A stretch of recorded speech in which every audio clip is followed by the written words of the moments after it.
Bismillahirrahmanirrahim. Assalamualaikum warahmatullahi wabarakatuh.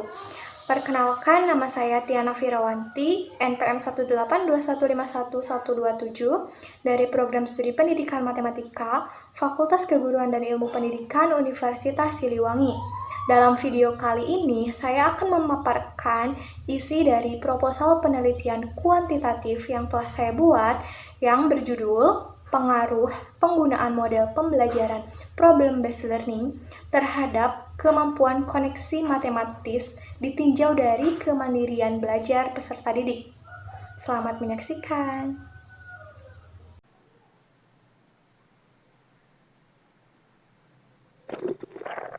Proposal penelitian dengan judul Pengaruh Penggunaan Model Pembelajaran Problem-Based Learning terhadap Kemampuan Koneksi Matematis ditinjau dari kemandirian belajar peserta didik.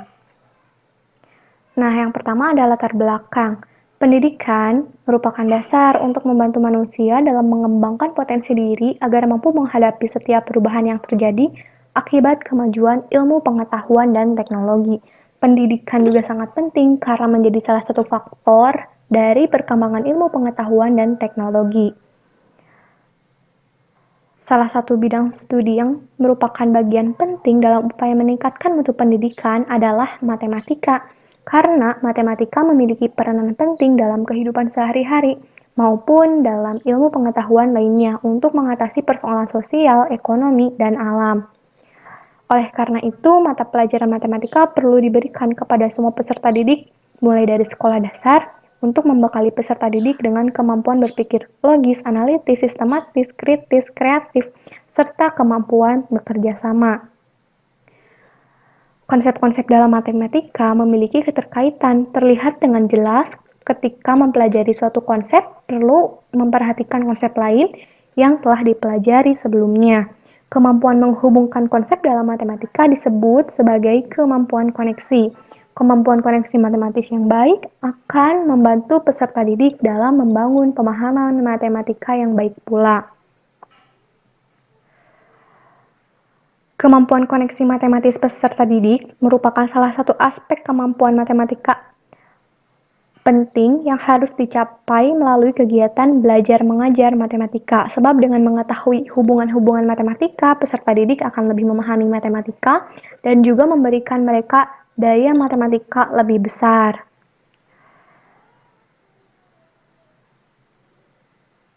Nah, salah satu alternatif pembelajaran yang dapat mempengaruhi kemampuan koneksi matematis yaitu dengan menggunakan model problem-based learning atau PBL. Menurut Tan menjelaskan bahwa pembelajaran berbasis masalah merupakan penggunaan berbagai macam kecerdasan yang diperlukan untuk melakukan konfrontasi terhadap tantangan dunia nyata, kemampuan untuk menghadapi segala sesuatu yang baru, dan kompleksitasnya yang ada.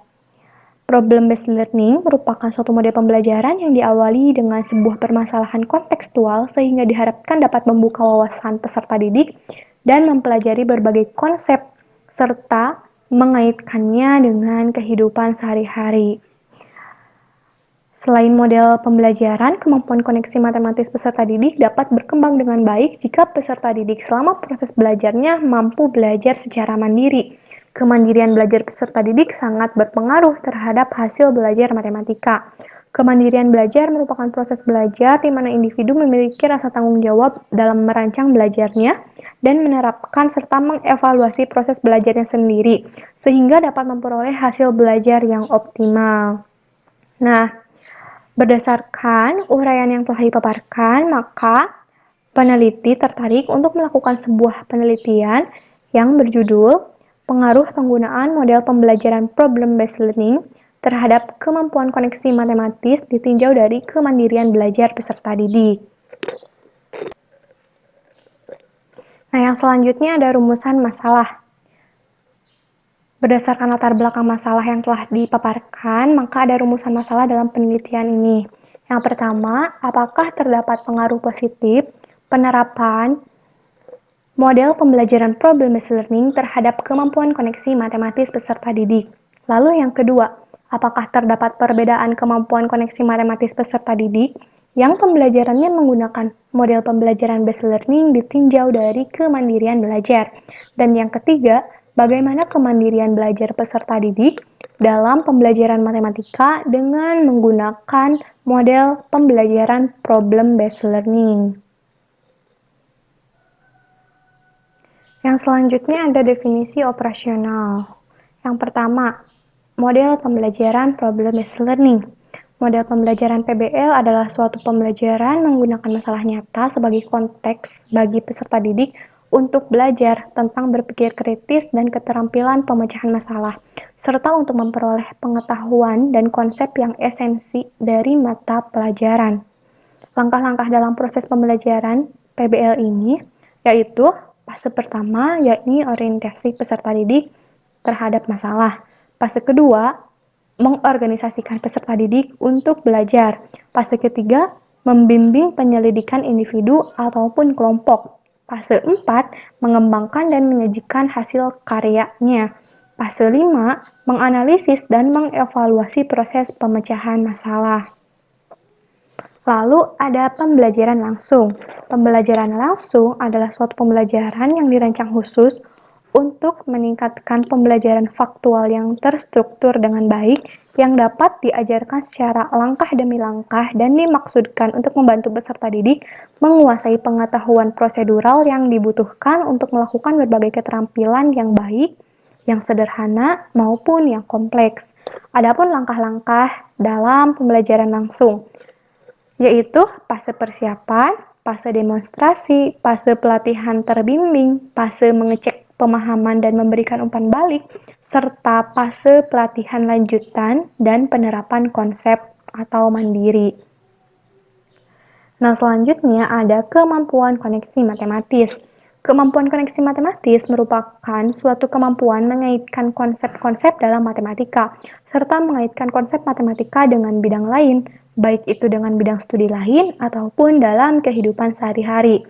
Nah, indikator kemampuan koneksi matematis yang digunakan adalah mencari representasi ekuivalen konsep atau prosedur yang sama, memahami hubungan antar topik matematika, menggunakan matematika dalam bidang studi lain atau dalam kehidupan sehari-hari. Dan ada kemandirian belajar.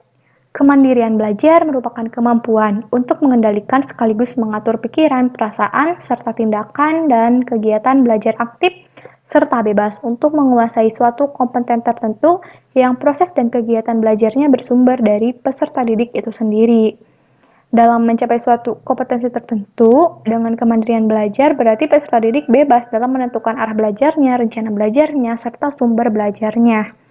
Nah, adapun indikator kemandirian belajar yang digunakan, yaitu inisiatif belajar, mendiagnosa kebutuhan belajar, menetapkan target atau tujuan belajar, memonitoring, mengatur, dan mengontrol belajar, memandang kesulitan sebagai tantangan, memanfaatkan dan mencari sumber yang relevan, memilih dan menetapkan strategi belajar, mengevaluasi proses dan hasil belajar, dan yang terakhir konsep diri. Yang selanjutnya ada tujuan penelitian. Berdasarkan rumusan masalah yang telah dikemukakan, maka tujuan penelitiannya yang pertama, untuk mengetahui pengaruh positif penerapan model pembelajaran problem-based learning terhadap kemampuan koneksi matematis peserta didik. Lalu yang kedua, untuk mengetahui perbedaan kemampuan koneksi matematis pada peserta didik yang pembelajarannya menggunakan model pembelajaran problem-based learning ditinjau dari kemandirian belajar. Dan yang ketiga, untuk mengetahui kemandirian belajar peserta didik dalam pembelajaran matematika dengan menggunakan model pembelajaran problem-based learning. Yang selanjutnya ada manfaat penelitian. Nah, manfaat secara teoritis. Berdasarkan rumusan masalah serta tujuan penelitian, manfaat penelitian secara teoritis diharapkan dapat mengembangkan dan memberikan manfaat ilmu pengetahuan di bidang pendidikan dalam pembelajaran matematika dan dapat mengembangkan kemampuan koneksi matematis peserta didik dalam menyelesaikan permasalahan matematika. Lalu ada manfaat secara praktis. Yang pertama bagi sekolah. Diharapkan dapat menambah kepustakaan dan menjadi bahan kajian sebagai salah satu alternatif dalam kemajuan semua mata pelajaran pada umumnya dan khususnya dalam pelajaran matematika. Lalu yang kedua, bagi pendidik, diharapkan dapat memberikan informasi tambahan mengenai kemampuan koneksi matematis dan kemandirian belajar peserta didik melalui model pembelajaran problem-based learning.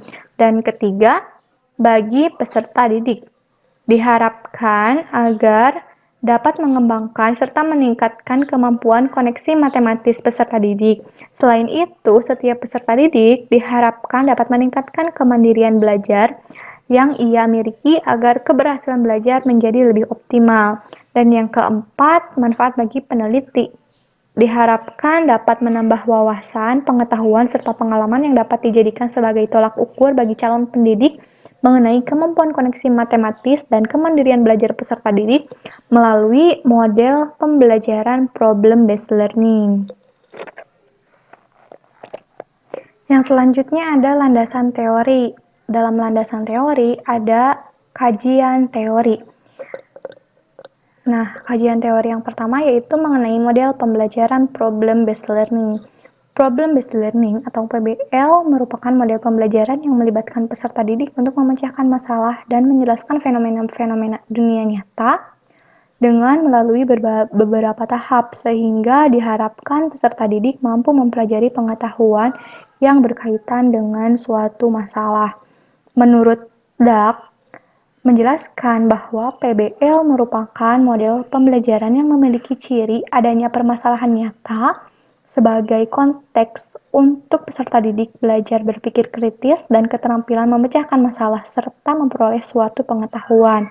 Dan ada juga menurut Hadayati memaparkan bahwa PBL mengarahkan peserta didik untuk belajar secara mandiri dengan melibatkan berbagai masalah yang dialami dalam kehidupan nyata. Lalu ada juga menurut Tan menjelaskan bahwa pembelajaran berbasis masalah merupakan penggunaan berbagai macam kecerdasan yang diperlukan untuk melakukan konfrontasi terhadap tantangan dunia nyata, kemampuan untuk menghadapi segala sesuatu yang baru, dan kompleksitasnya yang ada. Nah, sehingga dapat disimpulkan bahwa model pembelajaran problem-based learning atau PBL merupakan model pembelajaran yang diawali dengan permasalahan kontekstual yang relevan dengan materi pembelajaran, sehingga peserta didik dapat mengembangkan kemampuan berpikir matematikanya. Nah, dalam model pembelajaran problem-based learning, adapun langkah-langkah yang dikemukakan oleh Rusman. Yang pertama, mengorganisasikan siswa kepada masalah. Lalu tahap kedua, mengorganisasikan siswa untuk belajar. Yang ketiga, membantu penyelidikan mandiri dan kelompok. Yang keempat, mengembangkan dan mempresentasikan hasil karya serta pameran. Yang kelima, menganalisis dan mengevaluasi proses pemecahan masalah. Nah, dari langkah-langkah tersebut sudah jelas dalam pembelajaran problem-based learning, guru memiliki peranan sebagai pengorientasi peserta didik pada masalah, mengajukan masalah yang ada dalam dunia nyata sebagai fasilitator dalam penyelidikan yang dilakukan oleh peserta didik, lalu sebagai fasilitator dalam diskusi peserta didik, dan membantu mengevaluasi belajar peserta didik terutama dalam memecahkan masalah. Nah, adapun teori belajar yang mendukung model pembelajaran problem-based learning. Yang pertama, teori belajar David Ausubel. Nah, belajar bermakna atau Ausubel erat kaitannya dengan belajar berbasis masalah atau PBL. Karena dalam pembelajaran ini, pengetahuan tidak diberikan dalam bentuk jadi, melainkan peserta didik menemukan kembali. Selain itu, pada pembelajaran ini, informasi baru dikaitkan dengan struktur kognitif yang telah dimiliki peserta didik. Lalu ada teori belajar Jerome S. Burner. Nah, konsep lain dari Burner yang ada kaitannya dengan PBL yaitu scaffolding dan interaksi sosial di kelas maupun di luar kelas. Menurut Burner, scaffolding merupakan suatu proses untuk membantu peserta didik menuntaskan masalah terhadap tahap menemukan dan membangun konsep dengan kemampuan yang telah dimiliki melalui berbantuan guru, teman, atau orang lain yang memiliki kemampuan yang lebih tinggi. Lalu yang mendukung selanjutnya ialah teori belajar Vygotsky. Nah, prinsip-prinsip teori Vygotsky tersebut sejalan dengan pembelajaran problem-based learning, yakni kegiatan memecahkan masalah melalui belajar dan bekerja pada kelompok kecil dan tidak terlepas dari bimbingan guru agar tidak terjadi kesalahan. Yang selanjutnya ada kajian teori mengenai pembelajaran langsung. Nah, model pembelajaran langsung menekankan pada penguatan konsep dan perubahan perilaku dengan mengutamakan pendekatan deduktif. Nah, pembelajaran langsung juga dikenal dengan direct instruction. Nah, model pembelajaran langsung menurut Andreens merupakan salah satu model mengajar yang dapat membantu peserta didik dalam mempelajari keterampilan dasar dan memperoleh informasi yang dapat diajarkan selangkah demi selangkah. Lalu ada juga menurut Cardy, model pembelajaran langsung ini dirancang khusus untuk menunjang proses belajar peserta didik yang berkaitan dengan pengetahuan prosedural dan pengetahuan deklaratif yang terstruktur dengan baik yang dapat diajarkan dengan pola kegiatan yang bertahap selangkah demi selangkah. Nah, hal ini sesuai dengan pendapat Charin bahwa direct instruction secara sistematis menuntut dan membantu peserta didik untuk melihat hasil belajar dari masing-masing tahap demi tahap. Nah, adapun sintak model pembelajaran langsung menurut Cardy dan Nur. Tahap yang pertama yaitu menyampaikan tujuan dan mempersiapkan peserta didik. Lalu yang kedua, mendemonstrasikan pengetahuan dan keterampilan.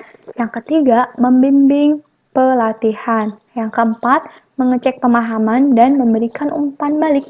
Dan yang kelima, memberikan kesempatan untuk pelatihan lanjut dan penerapan. Nah, pembelajaran langsung dalam pelaksanaannya membutuhkan lingkungan belajar dan sistem pengelolaan.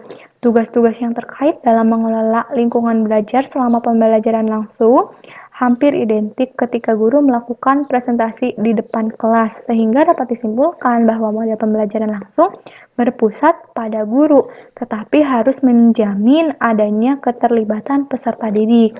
Pembelajaran langsung jika dirancang dengan baik maka akan terlaksana dengan baik pula.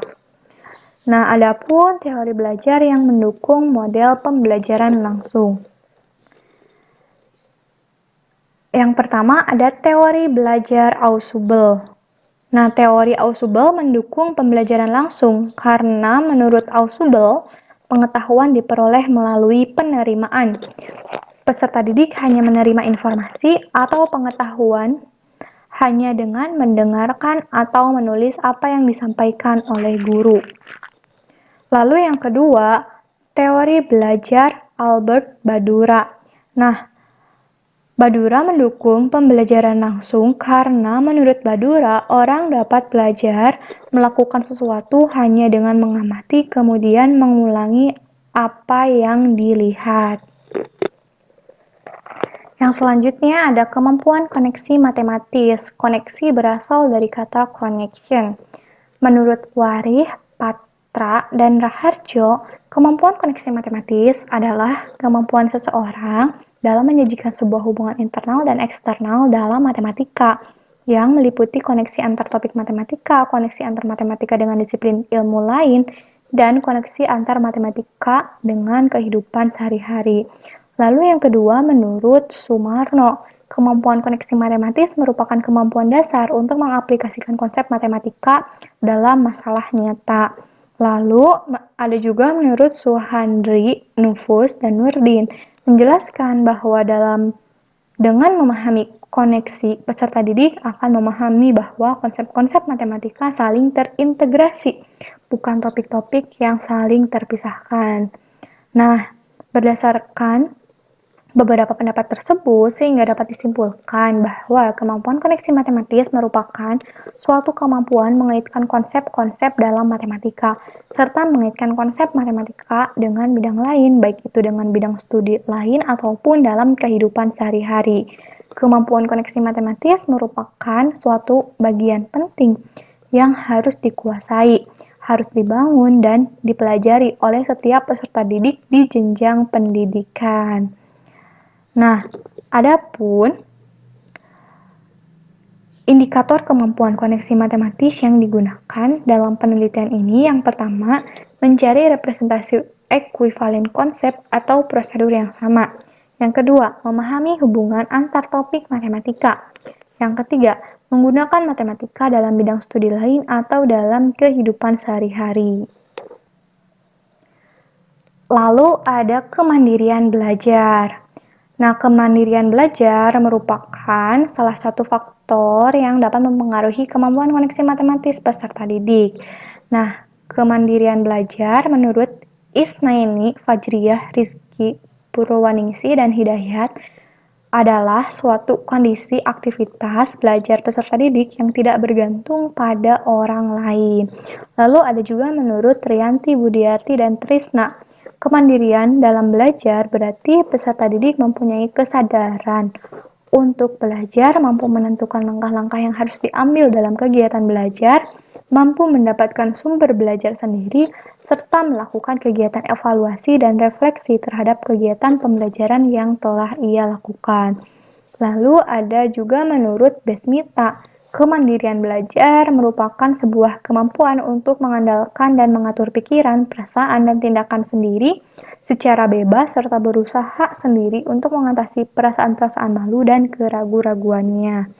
Nah, sehingga dapat disimpulkan bahwa kemandirian belajar merupakan kemampuan untuk mengendalikan sekaligus mengatur pikiran, perasaan, serta tindakan dan kegiatan belajarnya secara bebas untuk menguasai suatu kompeten tertentu yang proses dan kegiatan belajarnya bersumber dari peserta didik itu sendiri. Nah, dalam mencapai suatu kompeten tertentu dengan kemandirian belajar, berarti peserta didik bebas dalam menentukan arah belajarnya, rencana belajarnya, serta sumber belajarnya.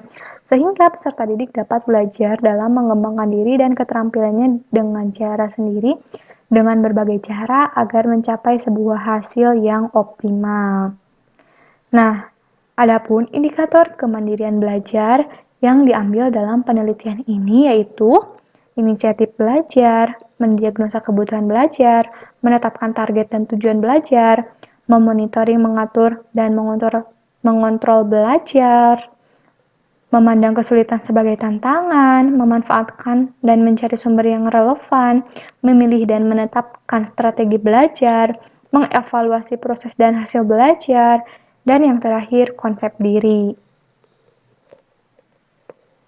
Nah, lalu ada kajian teori mengenai definisi materi yang digunakan dalam penelitian ini, yaitu persamaan garis lurus. Nah, berdasarkan kurikulum 2013, materi persamaan garis lurus merupakan materi kelas 8 semester 1 tahun pelajaran 2020-2021. Nah, menurut Sumarjo, mengungkapkan persamaan garis lurus adalah persamaan garis yang jika digambarkan dalam bidang koordinat kartesius, grafiknya berupa garis lurus. Nah, bentuk umum dari persamaan garis lurus adalah AX ditambah BY ditambah C sama dengan 0, di mana C adalah konstanta. Nah, dalam persamaan garis lurus terdapat dua subbab, yaitu menentukan gradien garis dan yang kedua menentukan persamaan garis lurus. Nah, yang pertama menentukan gradien garis. Gradien adalah kemiringan suatu garis terhadap sumbu X positif. Pada subbab materi gradien, peserta didik akan mempelajari setidaknya satu konsep baru, yaitu mengenai gradien itu sendiri. Untuk satu konsep ini, peserta didik dapat dengan sendirinya mengaitkan dengan sifat-sifat sejajar sumbu X, sejajar sumbu Y, dua garis yang saling sejajar, dan dua garis yang saling tegak lurus. Lalu yang kedua, menentukan persamaan garis lurus. Nah, pada subbab materi persamaan garis lurus, setidaknya peserta didik akan mempelajari satu konsep baru, yaitu persamaan garis lurus, termasuk bentuk umumnya. Namun, untuk memahami konsep ini, ada beberapa konsep yang harus dimiliki peserta didik. sebelumnya. Konsep-konsep yang terkait antara lain sistem koordinat kartesius, pasangan terurut, dan gradien garis. Yang selanjutnya ada hasil penelitian yang relevan.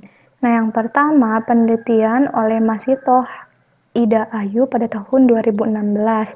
Dalam penelitiannya yang berjudul Pengaruh Kemampuan Koneksi Matematis terhadap Pemecahan Masalah Kontekstual Peserta Didik kelas 8 SMP H. Istriati Baitur Rahman Semarang pada materi lingkaran tahun pelajaran 2015-2016. Nah, dalam penelitian ini disimpulkan bahwa terdapat pengaruh yang signifikan antara kemampuan koneksi matematis terhadap pemecahan masalah kontekstual peserta didik kelas 8 SMP H. Istriati Baitur Rahman Semarang pada materi lingkaran 66,44% dengan rata-rata kemampuan koneksi matematis 69, sedangkan rata-rata pemecahan masalah kontekstual peserta didik 64. Lalu ada penelitian yang dilakukan oleh Adi Rakashiwi pada tahun 2018. Dalam penelitiannya yang berjudul Peningkatan Kemampuan Koneksi Matematis dan Kemandirian Belajar Siswa Melalui Pendekatan Open-Ended. Nah, dipaparkan bahwa adanya pencapaian dan peningkatan kemampuan koneksi matematis siswa yang memperoleh pembelajaran pendekatan open-ended lebih baik daripada kemampuan koneksi matematis siswa yang memperoleh pembelajaran konvensional. Lalu terdapat asosiasi antara kemampuan koneksi matematis dengan kemandirian belajar tergolong sangat kuat dan menunjukkan bahwa siswa yang mempunyai peringkat paling atas pada skala kemandirian belajar ada kemungkinan juga akan menempati peringkat atas pada tes kemampuan koneksi matematis.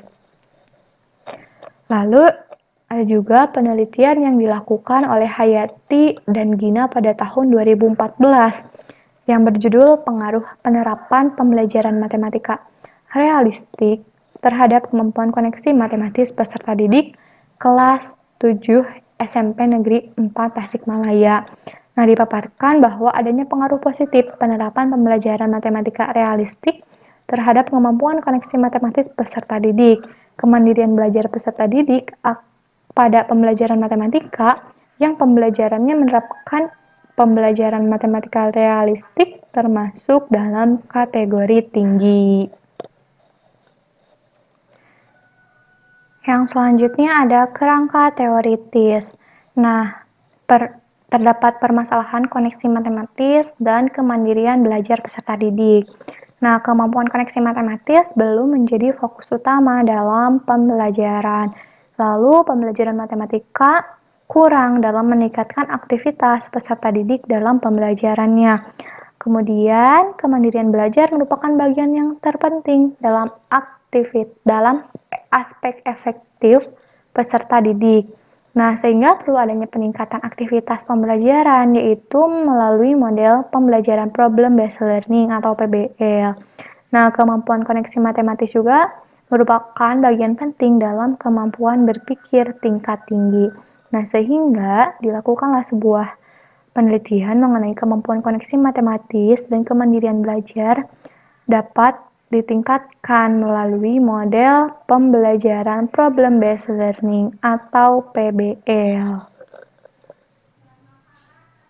Yang selanjutnya ada hipotesis dan pertanyaan penelitian. Yang pertama, hipotesis. Berdasarkan rumusan masalah, kerangka berpikir, serta kajian teori yang telah dikemukakan, maka dirumuskanlah sebuah hipotesis penelitian. Yang pertama, terdapat pengaruh positif penerapan model pembelajaran problem-based learning terhadap kemampuan koneksi matematis peserta didik. Yang kedua, terdapat perbedaan kemampuan koneksi matematis peserta didik yang pembelajarannya menggunakan model pembelajaran problem-based learning ditinjau dari kemandirian belajar. Lalu, ada pertanyaan penelitian. Nah, pertanyaan penelitian yang diajukan dalam penelitian ini ialah bagaimana kemandirian belajar peserta didik dalam pembelajaran matematika dengan menggunakan model pembelajaran problem-based learning. Yang selanjutnya ada prosedur penelitian. Ada metode penelitian. Dalam penelitian ini menggunakan salah satu jenis metode penelitian kuantitatif, yaitu metode eksperimen. Menurut Truls Effendi, mendefinisikan penelitian eksperimen atau percobaan adalah penelitian yang benar-benar untuk melihat sebab akibat. Seperti halnya dalam penelitian ini, kita dapat mengetahui pengaruh positif penerapan model pembelajaran PBL terhadap kemampuan koneksi matematis peserta didik, serta mengetahui perbedaan kemampuan koneksi matematis ditinjau dari kemandirian belajar peserta didik menggunakan model pembelajaran problem based learning. Lalu ada variabel penelitian. Nah, variabel dalam penelitian ini terdapat dua variabel, yaitu variabel bebas dan variabel terikat. Variabel bebas merupakan variabel yang dapat mempengaruhi, sedangkan variabel terikat variabel yang dipengaruhi. Nah, variabel bebas dalam penelitian ini yakni model pembelajaran PBL pada kelas eksperimen dan model pembelajaran langsung pada kelas kontrol. Adapun variabel bebas lainnya, yakni kemandirian belajar peserta didik, dijadikan sebagai variabel yang ikut mempengaruhi variabel terikat, yaitu kemampuan koneksi matematis. Selanjutnya ada populasi dan sampel. Nah, populasi dalam penelitian ini adalah seluruh peserta didik kelas 8 di SMP Negeri 3 Kota Tasikmalaya. Teknik pengambilan sampel yang digunakan adalah probability sampling. Nah, menurut Sugiono, teknik probability sampling adalah teknik pengambilan sampel yang memberikan peluang yang sama bagi setiap unsur anggota atau populasi untuk dipilih menjadi anggota sampel. Teknik ini dipilih karena setiap kelas memiliki karakteristik yang relatif sama. Nah, sebagai sampel, diambil dua kelas, yaitu kelas 8A dan kelas 8D.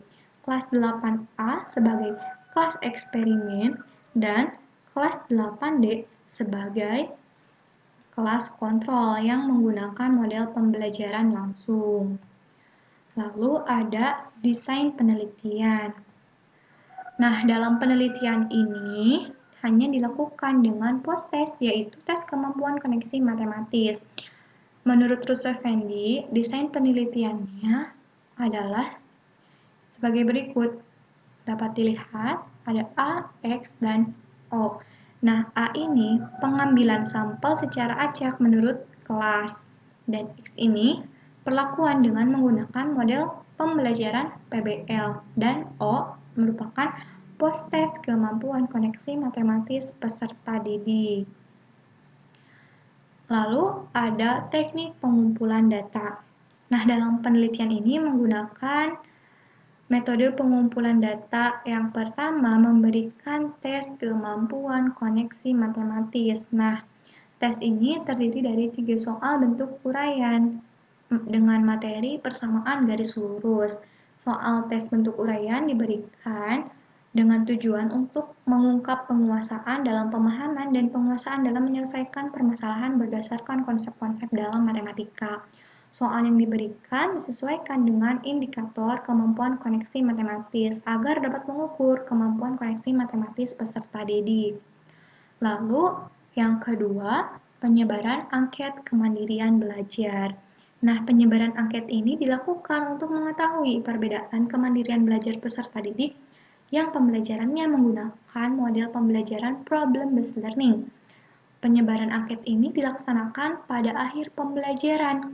Nah, kemandirian belajar peserta didik akan dikategorikan ke dalam 3 kategori, yaitu rendah, sedang, dan tinggi dengan menggunakan skala Likert. Lalu selanjutnya ada instrumen penelitian. Nah, instrumen penelitian yang digunakan dalam penelitian ini yang pertama, soal tes kemampuan koneksi matematis. Nah, soal ini digunakan untuk mengetahui kemampuan koneksi matematis peserta didik. Nah, instrumennya berbentuk soal uraian yang terdiri dari 3 buah soal.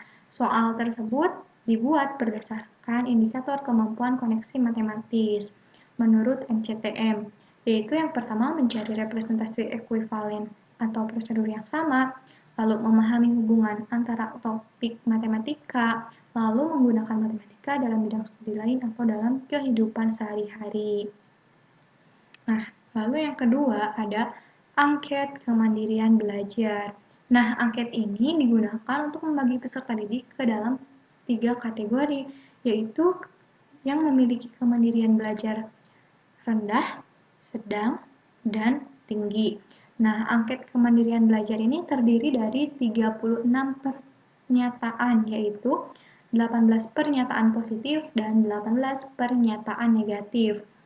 Nah, setiap pernyataan terdiri dari 4 macam respon, yaitu sangat setuju, setuju, tidak setuju, dan sangat tidak setuju. Angket ini harus diisi oleh peserta didik sesuai dengan kemandirian belajarnya.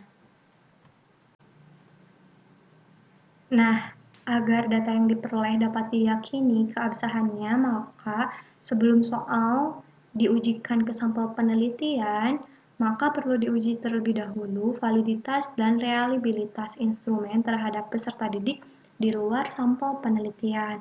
Nah, oleh karena itu, instrumen terlebih dahulu diuji cobakan kepada peserta didik selain kelas sampel yang kemudian hasil analisis dianalisis untuk mengetahui validitas dan reliabilitas soal tersebut.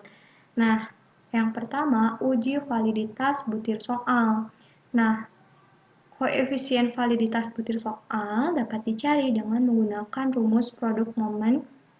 Nah, rumusnya yaitu seperti ini. Nah, dengan keterangan, R hitung adalah koefisien korelasi antara variabel X dan variabel Y, N adalah banyaknya peserta didik, X adalah skor setiap butir soal, dan Y adalah skor total setiap butir soal.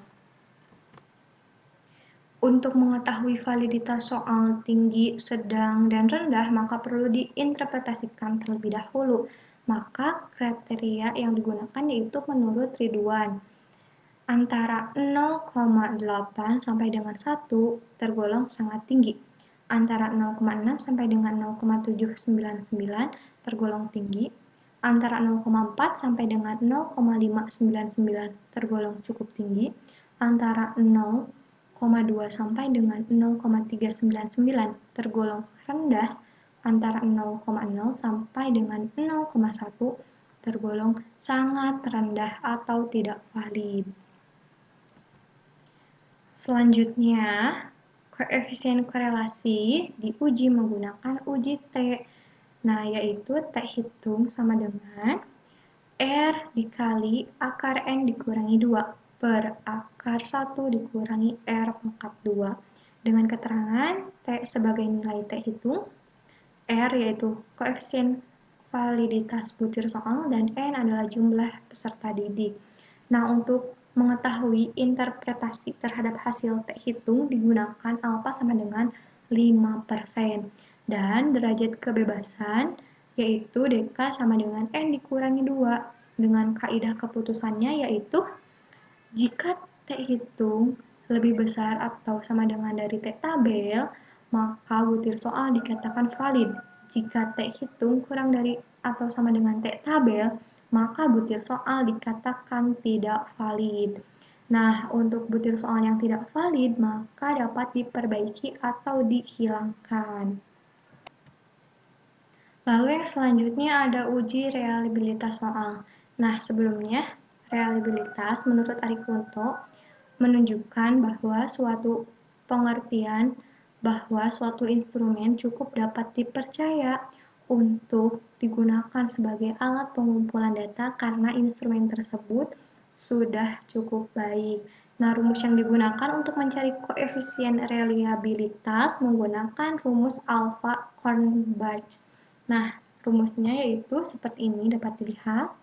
Nah, dengan keterangan R11 adalah koefisien reliabilitas instrumen, K adalah banyaknya butir soal atau item, dan sigma SI pangkat 2 adalah jumlah varian skor setiap butir soal, dan ST pangkat 2 merupakan varian skor total.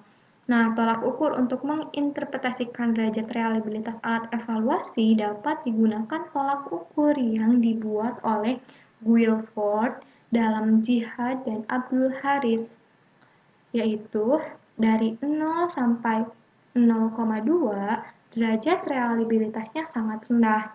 Lalu dari 0,2 sampai 0,4 derajat reliabilitasnya rendah. Dari 0,4 sampai 0,7 derajat reliabilitasnya sedang. Dari 0,7 sampai 0,9 derajat reliabilitasnya tinggi, dan dari 0,9 sampai 1,0 derajat reliabilitasnya sangat tinggi. Nah, untuk mengetahui R11, keberartian koefisien reliabilitasnya yaitu membandingkan dengan R tabel pada taraf kepercayaan 0,05.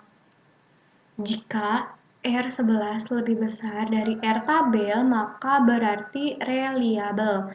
Dan jika R11 kurang dari R tabel, maka berarti tidak reliable.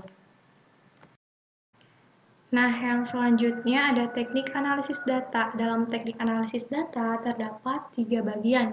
Yang pertama, teknik pengolahan data, lalu teknik analisis data, dan ada pengujian hipotesis dan pertanyaan penelitian. Dalam teknik pengolahan data terdapat pedoman penskoran kemampuan koneksi matematis dan pedoman penskoran angket kemandirian belajar peserta didik. Nah, pedoman tersebut dapat kalian lihat dalam proposal ya. Lalu dalam teknik analisis data, terdapat statistika deskriptif dan juga terdapat uji prasyarat analisis. Nah, yang pertama yaitu statistik deskriptif. Nah, data kemampuan koneksi matematis peserta didik diklasifikasikan ke dalam interval skala 5. Nah, yaitu seperti ini ya, skala 5-nya.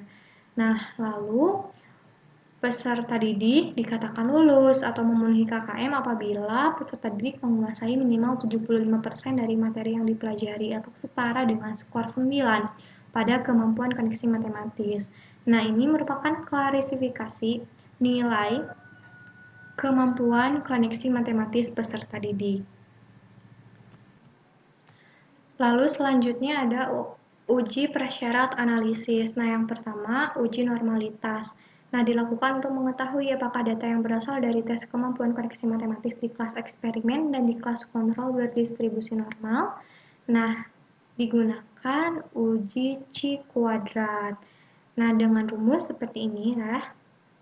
Dan ada juga pasangan hipotesisnya, yaitu H0, sampel berasal dari populasi berdistribusi normal. H1, sampel berasal dari populasi berdistribusi tidak normal. Nah, lalu kriteria pengujiannya yaitu terima H0 jika X kuadrat hitung kurang dari sama dengan X kuadrat tabel dengan alfa taraf nyata pengujian 5% dan DB sama dengan K dikurangi 3. Dalam hal lainnya H0 ditolak. Nah, yang selanjutnya ada uji homogenitas.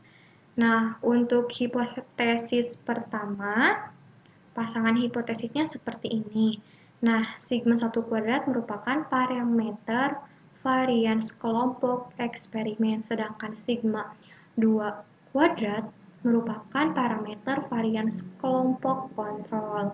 Nah, lalu statistik yang digunakan yaitu seperti ini ya, F hitung sama dengan varian terbesar per varian terkecil. Lalu kriteria pengujian hipotesisnya yaitu tolak H0 jika F hitung lebih besar dari F tabel dengan taraf nyata pengujian 5%, artinya kedua populasi tidak homogen. Dalam hal lainnya H0 diterima.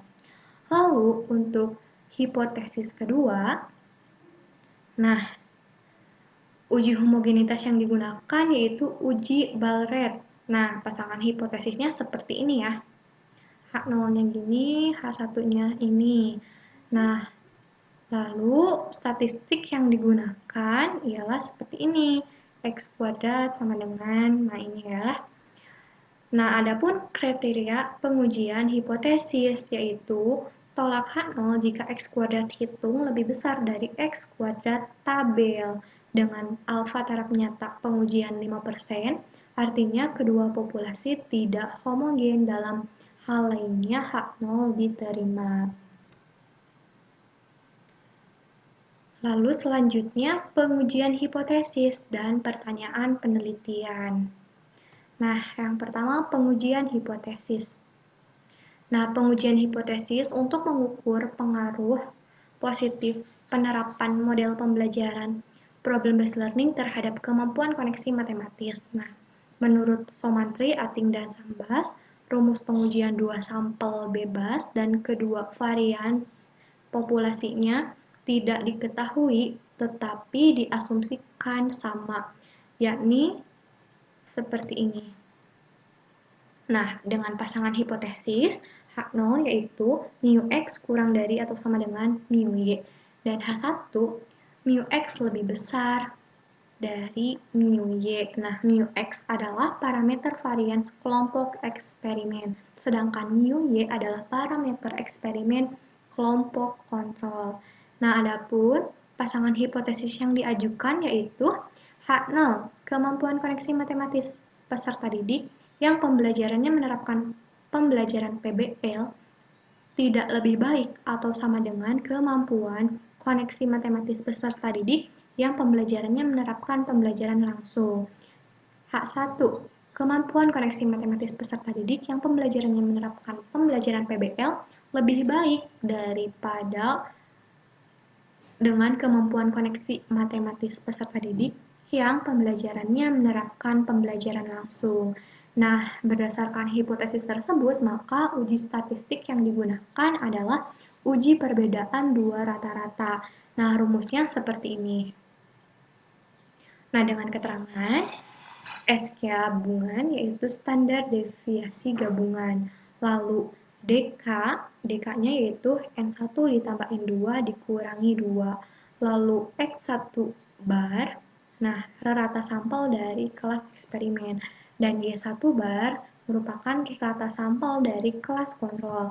Lalu N1 merupakan ukuran sampel dari kelas eksperimen. N2 ukuran sampel dari kelas kontrol. Nah, lalu S1 kuadrat standar deviasi baku sampel kelas eksperimen. S2 kuadrat deviasi baku sampel kelas kontrol. Nah, adapun kriteria pengujian hipotesisnya yaitu tolak H0 jika T hitung lebih besar atau sama dengan T tabel dengan alfa taraf nyata pengujiannya 5%. Artinya kedua populasi tidak homogen. Dalam hal lainnya, H1 diterima. Hal ini berarti terdapat pengaruh penerapan model pembelajaran PBL terhadap kemampuan koneksi matematis. Lalu, yang kedua, pengujian hipotesis untuk perbedaan kemampuan koneksi matematis ditinjau dari kemandirian belajar peserta didik menggunakan model pembelajaran PBL. Nah, pengujian hipotesis yang digunakan yaitu analisis of variance atau ANOVA. Nah, menurut Rus Effendi, memaparkan bahwa ANOVA adalah suatu cara untuk melihat perbedaan rata melalui pengetesan variansinya. Nah, ANOVA yang digunakan adalah ANOVA satu jalur sebab peubah bebas yang diperhatikan hanya satu buah, yaitu tingkat kemandirian belajar peserta didik yang tinggi, sedang, dan rendah. Nah, adapun pasangan hipotesisnya yaitu H0, mu1 sama dengan mu2 sama dengan mu3. H1, paling sedikit satu tanda sama dengan tidak berlaku. Nah, dengan keterangan mu1 yaitu peserta didik pada kelompok tinggi, mu2 peserta didik pada kelompok rendah, mu3 peserta didik pada kelompok rendah. Nah, lalu hipotesis yang diajukan H0 tidak terdapat perbedaan kemampuan koneksi matematis peserta didik yang pembelajarannya menerapkan pembelajaran PBL ditinjau dari kemandirian belajar. Lalu H1 terdapat perbedaan kemampuan koneksi matematis peserta didik yang pembelajarannya menggunakan pembelajaran PBL ditinjau dari kemandirian belajar. Nah, berdasarkan hipotesis tersebut, maka uji statistik yang digunakan adalah uji ANOVA menurut Rus Effendi, yaitu rumusnya seperti ini. F sama dengan RJKA per RJKI. Nah, untuk mencari RJKA dan RJKI B-nya yaitu rumusnya seperti ini. Nah, ini adalah RJKA-nya dan ini adalah RJKI-nya. Lalu, untuk mencari JKA dan JKI-nya seperti ini. Nah, dengan keterangan JKA adalah jumlah kuadrat antar kelompok, JKB jumlah kuadrat interkelompok, J jumlah seluruh data, N banyak data, K banyak kelompok, NJ banyak anggota kelompok J, J jumlah seluruh anggota kelompok J. Nah, adapun kriteria pengujian hipotesis yaitu tolak H0 jika F hitung lebih besar atau sama dengan dari F tabel dengan alfa taraf nyata pengujian 5%. Artinya, terdapat perbedaan kemampuan koneksi matematis peserta didik yang pembelajarannya menerapkan pembelajaran PBL ditinjau dari kemandirian belajar. Dalam hal lainnya, H0 diterima. Nah, yang selanjutnya ada analisis skala kemandirian belajar. Nah, data hasil angket kemandirian belajar dianalisis dengan cara sebagai berikut. Yang pertama, menentukan jumlah skor maksimum adalah 4 dan skor minimum adalah 1. Lalu yang kedua, mengelompokkan butir-butir pertanyaan sesuai dengan indikator kemandirian belajar. Lalu yang ketiga, menentukan jumlah skor setiap indikator dari seluruh peserta didik. Lalu yang keempat, menghitung skor seluruh indikator dari seluruh peserta didik. Lalu yang kelima, kemandirian belajar digolongkan dalam kelompok peserta didik yang mempunyai kemandirian belajar tinggi, sedang, dan rendah. Nah, kriteria kemandirian belajar mengadopsi kriteria untuk memotivasi dan kepribadian guru, yaitu menggunakan skor ideal menurut Rahmat. Nah, skornya seperti ini. X ideal ditambah Z dalam kurung XD ideal. Nah, lalu yang keenam, pengelompokan data dibagi menjadi 3 kelompok yang diformulasikan ke dalam konversi sebagai berikut menurut Ridwan. Nah, konversinya seperti ini. Ada tinggi, ada sedang, dan ada rendah. Nah, dengan keterangan, X adalah skor rata-rata kemandirian belajar peserta didik. X ideal adalah skor ideal, SD ideal adalah standar deviasi ideal, skor ideal adalah jumlah item dikali skor maksimal, XID adalah 1/2 dikali XID, SDID sama dengan 1/3 dikali XID. Nah, lalu selanjutnya ada waktu dan tempat penelitian. Waktu penelitian ini merupakan lamanya penelitian ini berlangsung, mulai dari perencanaan sampai dengan penyusunan proposal penelitian. Waktu penelitian ini dilakukan selama 3 minggu, mulai dari tanggal 15 April sampai dengan tanggal 6 Mei 2021. Penelitian ini dilaksanakan di SMP Negeri 3 Kota Tasikmalaya yang berada di Jalan Babakan Merdeka, nomor 7, Tawangsari, Kecamatan Tawang, Kota Tasikmalaya, Provinsi Jawa Barat. Penelitian ini dilakukan pada peserta didik kelas 8A dan kelas 8D. Nah, sekian mengenai pemaparan dari proposal penelitian kuantitatif.